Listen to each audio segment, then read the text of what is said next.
Hey, hello everyone. Hope you've had a good week. I'm out for a run today. Got a few topics I want to talk about. So this will be a running vlog. So join me on my run. Beautiful day today. Show you around a little bit. Far part of my neighborhood. A lot of cedar, cactus. Very humid day. Not too hot, 85. But not carrying a bottle because I'm running under 10K. Today I've got my temp 2s on. This morning I ran and I had my Mach 4s on. So let's go for a run.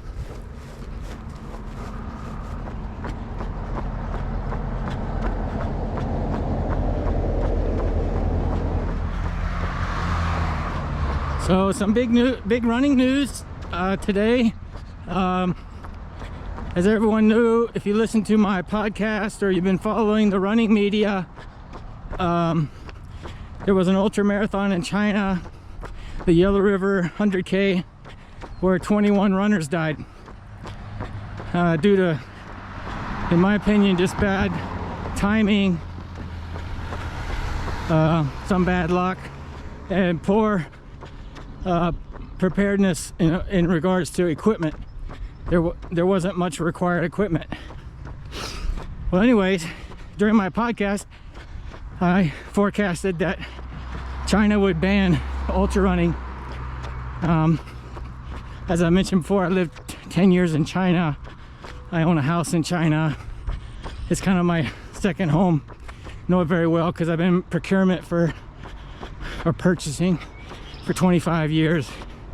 So I know China very well, speak the language well, and I knew they would do that, knew they would ban it, and sure enough, yesterday they announced they're banning all extreme sports, which includes ultra marathon, and they've even used the term just trail running, which is very odd because some trail runs are very short.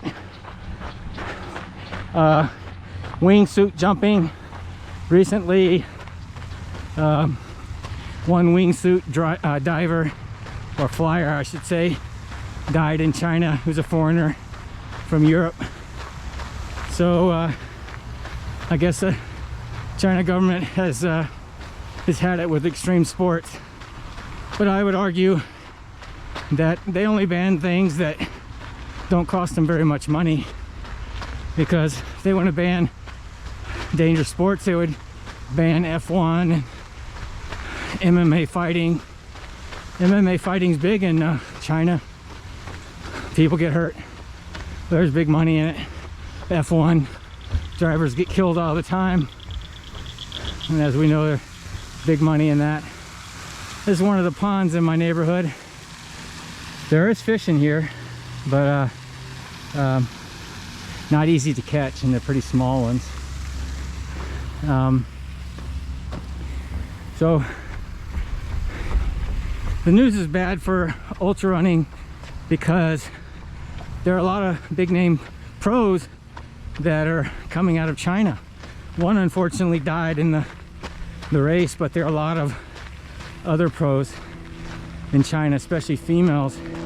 Why? Because skyrunning's big. There's a lot of very difficult big mountains in China, and I was looking forward to racing there. I'd never raced there, but my home's in Chengdu, which is not far from some of the big mountains, some of the best ski areas in China. But doesn't look like that's ever going to happen. But so a lot of big races, even UTMB races, will be canceled that were planned in China. As you can see here, a lot of erosion from rain. It's been raining all week long. That's why it's so humid. It's even raining this morning. But what's going to be interesting to see is, you know, Hong Kong is part of China. They get to do their own thing. Same thing as Macau. But it's a big mecca of trail running runners in Hong Kong, and a lot of big races in Hong Kong because of the peaks in Hong Kong. These are very beautiful Indian blanket flowers. We didn't get many bluebonnets this year, but we've got a lot of Indian blankets, a lot of cactus. You can see the really brown cactuses died in that deep freeze that we had. It's kind of a freeze of once every 50 years. I mean, it freezes in deserts all the time, but for some reason, if the freeze was so bad here in Texas that it killed a bunch of cactus. Anyways, back to my story. Hong Kong has a lot of racing enthusiasts. Marathon's real big. It's gonna be interesting to see what they do about marathon. I've run the marathon in Hong Kong once, Shanghai 3 times.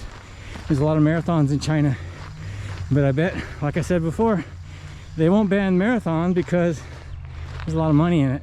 There's a lot of racing. Running has really taken off in China the last 10-15 years.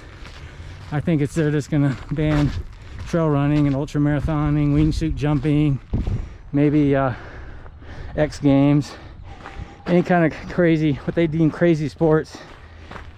And that's what they usually do, is they'll pass a law that's very general, so they can pick and choose what they want to ban and what they don't want to ban.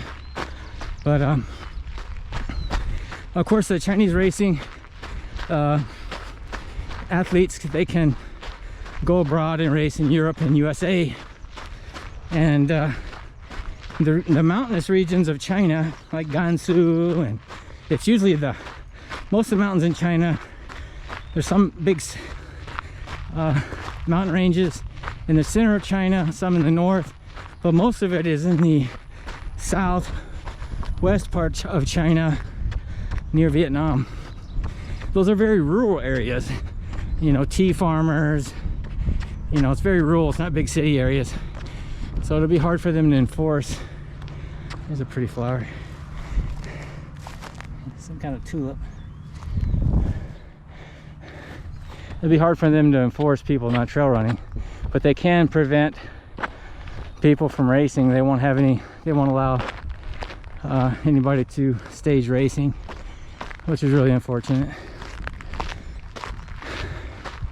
What else is happening? I wanted to talk a little bit about supplements. I'm not a nutritionist by no means, and I'm surely not a doctor, but I've been trying to cut weight. I use fasting. That's been pretty effective, where I'll fast for 16 hours. And for me, that meant not eating after 6 and then start eating again at 10 in the morning. That works a little bit, it worked some for me. I've done that over the few months, but wasn't giving me the results I want. So I decided to try Huel, H-U-E-L. It's a lot of people using it, and I have a friend that lost 70 pounds. I'm just trying to lose 15 pounds to get in shape for my hundreds later this year, because I don't care. I'm not against saying it the way it is. I know a lot of running coaches, well, it's a phobia to talk about weight, but as Ryan Hall says, weight matters. There's even books out there about it. You know, the Nike team caught a bunch of shit about it because maybe they pressured people too much about weight, but everybody knows weight matters. You know, it doesn't matter if you're a cyclist, you know, you get a carbon fiber bike, but you're 25 pounds overweight. What sense does that make? Same thing in running. I'm a Clydesdale runner, always have been. I'm usually up in the 190 range. That's fine up to 100K. This is my opinion. But when you're racing 100 miles, that's the toughest distance. It's even more tough than 200 miles. And the reason is because you got 30 hours and one shot to do it. There's no sleep breaks, etc., etc. And so weight does matter. So I'm trying to get down in the mid 180 range. I mean, I'm 6 foot tall, almost 6 foot tall. That's a very good weight for me, and I know because I know how I've done in races, 100K, 100 milers at different weights. And I was heavy this year. and Bandera 100K. Actually done 4 ultras this year, five. Finished 100 miler, and I was probably in the high 190s. I know that if I get down in the mid 180s, that's optimal weight for me. It's real hard. And during pandemic, I've been working from home, and I really only get activity when I'm running or outside. So I don't get those steps as some people like to follow, or activity by going to the office, you know, driving the car to the office an hour like I used to, walking around the office all day, going to lunch. It's a lot of activity that matters. I haven't been doing that since March of last year. So we're working from home. I mean, there's benefits of working from home, but I think you're also less active. At least it has been for me. Anyways, bottom line is I need to lose 15 pounds, and I've lost 3 pounds this week. Yeah, just this week. It's Friday. I started on Sunday. That stuff really works, and it's expensive. I mean, I bought 2 months supply. Cost me about $200. But they have 2 different types. They have one that's high carb and one that's high protein. I bought a little bit of both, and I've been taking the high carb one in the morning. I say high carb, it's only 400 calories, and basically that's a meal replacement. Yeah, I'm not kidding. 1 scoop, mix it with water, follow instructions, don't mix anything else in there, don't put milk, don't put fruit, do exactly what they tell you to do, and it works. You feel pretty hungry during the day, I'm not gonna lie. It was tough in the beginning, still is. I was doing it like they said, where you do 1 in the morning and then 1 scoop in the afternoon, but I've changed it up. I was just not being able to work out like I want to, so I changed it to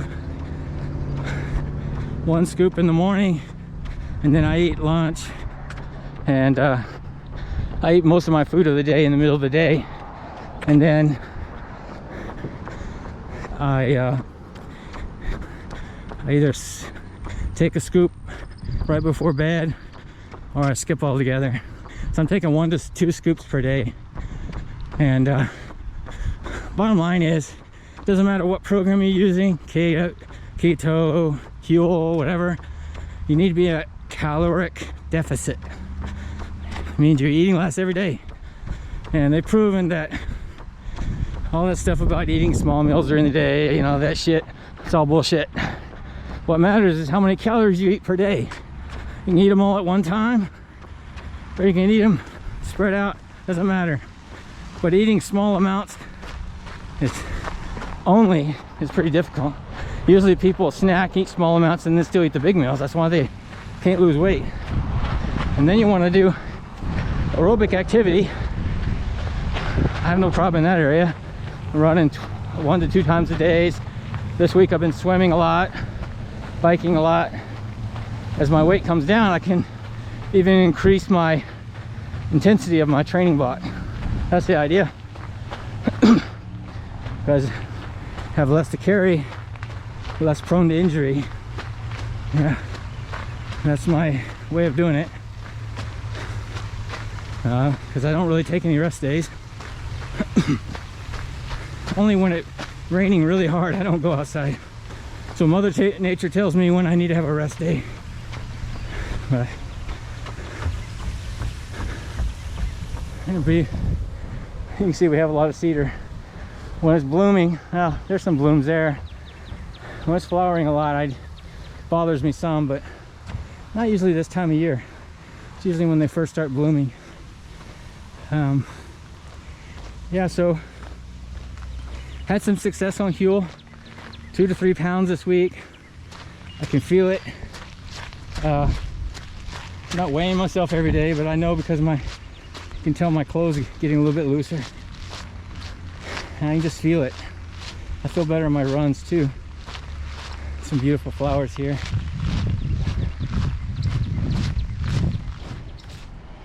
Yeah. Try to pick it up a little bit. It's really muddy here.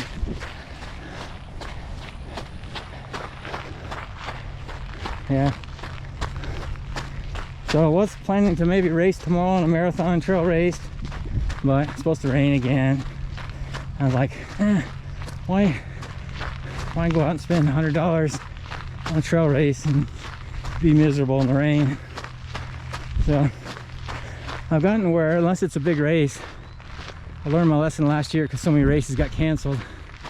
Unless it's a big race, I'll register right before the race. Usually costs you $10, $15 extra. Who cares? But then you know what the weather's going to be like. Nothing worse than registering for a race 6 months ahead of time, then having to go on a business trip, or you get injured, or it's raining, the weather's terrible. Yeah.